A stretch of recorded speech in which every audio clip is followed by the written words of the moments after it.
Hey everyone, this is 16mm DJ.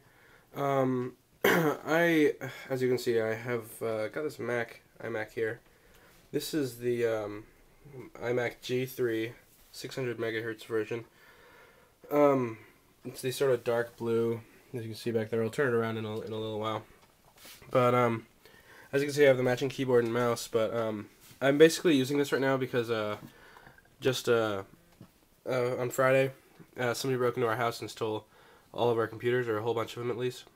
So I'm basically using this. My friend very graciously and his family very graciously let me borrow this.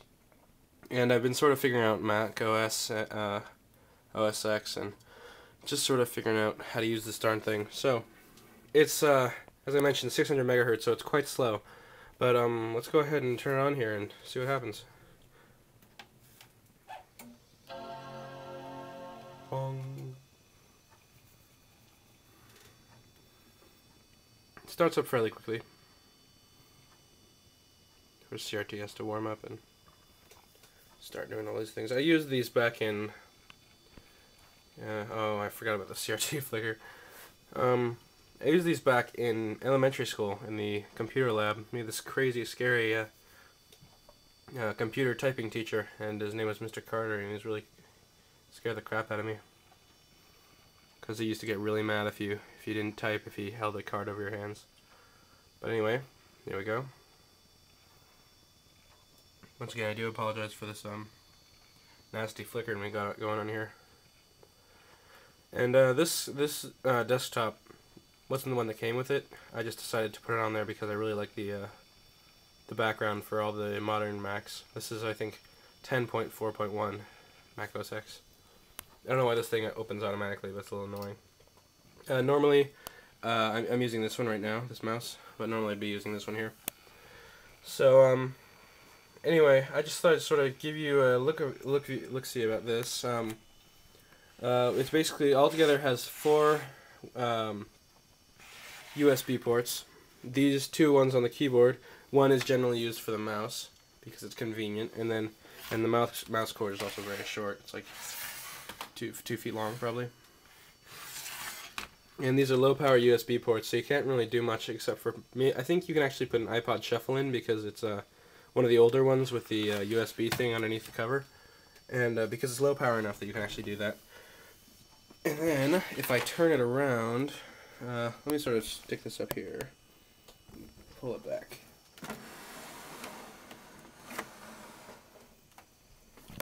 Here we have a bunch more ports on the side. Just sort of trying to get a good view of this. Here we have a microphone input, speakers if you're going to put in a high quality speaker system. We have 2 FireWire ports, sort of obsolete now, but if I ever get my iPod fixed, then I'll have something to plug into there.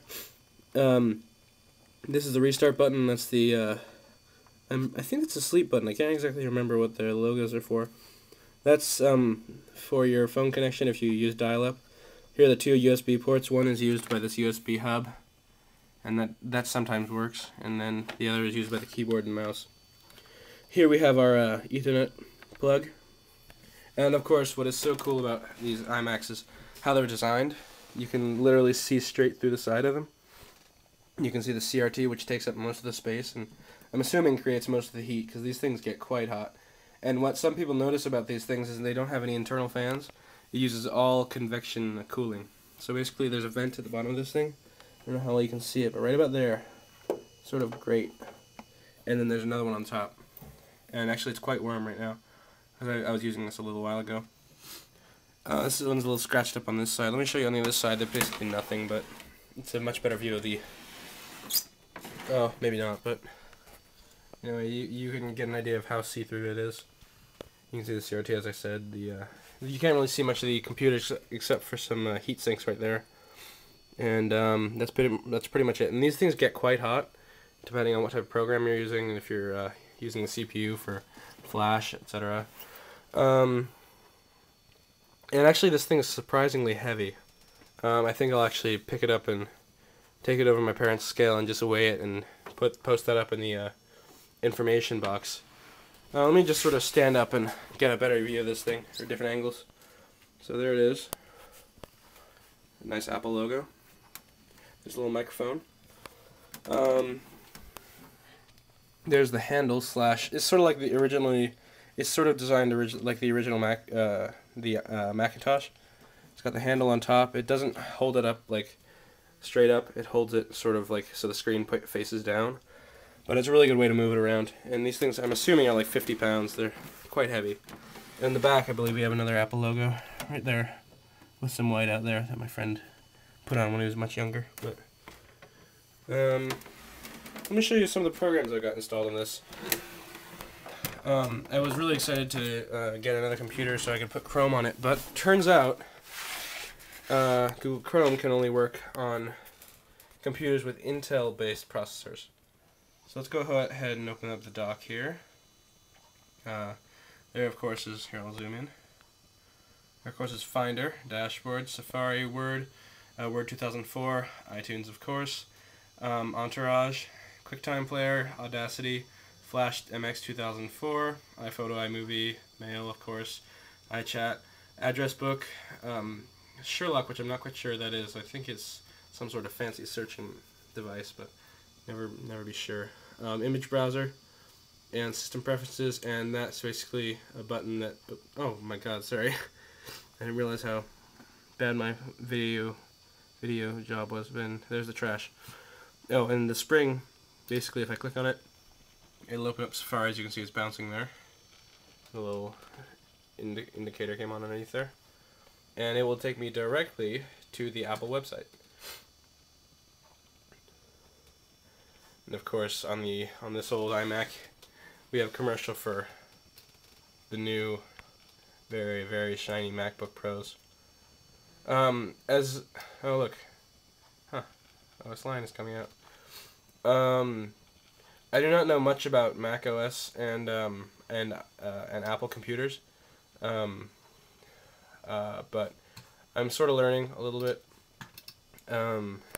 Like, I understand some of the file handling, but like if you're installing programs that aren't in what I think they call them packages, that aren't all set up so you can just drag it to the trash or drag it to the applications and create an instant thing on the dock. I don't really know how to do it. Like, especially if they're broken up into RAR files, I don't know how to do that thing. I understand how to do that with Windows, but not with these. Let me see. Let me take a look at the hard drive. Just a second, I'm going to press Control-click so I can right-click. I'm going to do Get Info, just to show you how big this drive is. Okay, Macintosh HD. It was created on Thursday, May 17th, 2007 at 8:51. So I'm thinking that what happened was they, because my friend bought this a while ago, not too long ago, but a few years ago, and I'm assuming that he dumped the hard drive and cleared everything off there. So anyway, 38.15 gigabytes, and available is 16.63 gigs. I really cleaned up this disk when I got it. Actually, this folder here called Desktop Stuff, that was full, as you can see, completely, basically all music and some images. And my friend, before he let me borrow this, he dumped it all onto a hard drive, and he was using, of course, FireWire, so it took a while to do that. I just realized I want to show you the super drive.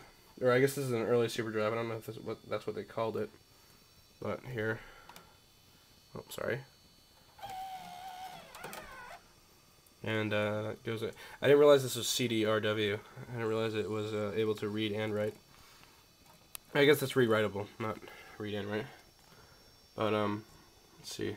Eventually, CD should pop up. There we go. Let's open it. And I was making a CD of LibriVox thing of Huck Finn, because that's what we're supposed to be reading, and I'm instead of reading it, I'm listening to it, which I find much easier to do, and I actually take in information better that way. But thank you. It went ahead and opened iTunes. Minimize that for now. Let's see. I don't know what else I can really show you on this. A lot of people own Macs, so they know all this crap. speakers are pretty nice. They don't have the best bass response, but they're pretty good for what this computer is and how old it is and what you would expect from that sort of thing. Let me open the about this Mac, and I'll go to System Profiler. Take a look at some of the hardware. Okay. Built-in audio. Well, it doesn't really say. I guess the codec is Apple Screamer, but let's see. Disk burning. It is a Matsushita CDRW fiber channel. Huh. Interesting. Firewire. Graphics display is memory. We got well, only 200. Wait a second. I can't do the math right now. My brain is so tired right now. It's 256 megabytes plus 128. I can't do the math right now. I'm just because I'm lazy. PC cards, no PC cards, no PCI cards. That's basically it. USB 1.1. It's always fun, especially when you're transferring data. Yeah, I bet it hurts your eyes to look at that screen. Let's do something that everyone likes to do. Press the power button. See what happens. So it's set up to, you heard the hard drive click right there. I don't know if you did, but I did. Right now it's on sleep mode. If you take a look at the power button. Ooh. Shiny. I love that about these computers. When we got to the computer lab, if Miss Rake would take us down to the computer lab and we'd just get in there and all these things were glowing like that, and then Mr. Carter would come in and scream at us. And anyway, if you press that again, it'll come back on, or keyboard, or move the mouse. Actually, I think. So I'll show you the this. Ooh, handles that quite nicely. Doesn't seem to jerk too much. Actually, let's play some audio and show you the let's see. Everyone likes the Beatles except for my dad.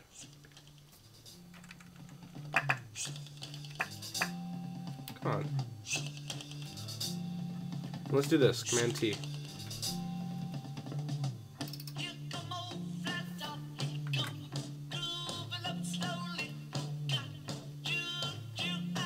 See, as you can see, it gets quite messed up. But, you know, it's a 600 megahertz processor and basically not much of a graphics card to speak of.